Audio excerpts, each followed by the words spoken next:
আরে ঈদ চলে আসতেছে, শপিং করতে হবে। আরে এবার এই শার্টটা কিনবো, এই এই ব্র্যান্ডের ঘড়ি কিনবো, একটা ফোন না হলে তো হয়ই না। আর যদি বাবা বাইক কিনে দেয় তাহলে তো আরো মজা হবে।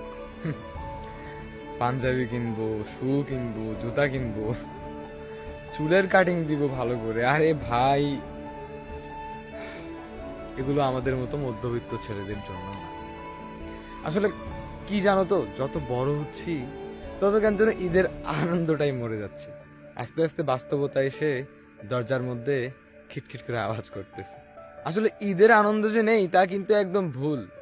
আসলে ঈদের আনন্দ তো শুধু আমাদের মতো মধ্যবিত্ত ঘরের সন্তানদেরই নেই। যারা বড়লোক তারা খুব ভালোভাবে ঈদ উদযাপন করতেছে, কিন্তু আমাদের মতো মধ্যবিত্তদের নুন আনতে পান্তা ফুরায়। আসলে আমাদের মধ্যবিত্তদের ব্যাপারটাও ঠিক এরকম। আসলে আমাদের জীবনে না মানে সুখটা বেশিক্ষণ থাকে না, সবসময় দুঃখটাই লেগে থাকে। আসলে আমরা না জীবনে যা চাই তা পাই না। কিছু কিছু জিনিস না চাইতেও আমাদের উপর খুব বাজে ভাবে চাপিয়ে দেওয়া হয়। আর প্রেম ভালোবাসার কথা কি বলবো, সেগুলো তো একদম বিলাসিতা। প্রেম ভালোবাসা আমাদের জন্য না। সত্যি বলতে আমরা মধ্যবিত্ত ঘরের সন্তান, আমরা বাস্তবতা কাকে বলে এটাই বুঝি। আরে ভাই, তোমাদের মতো বড় লোক আমরা না রে ভাই।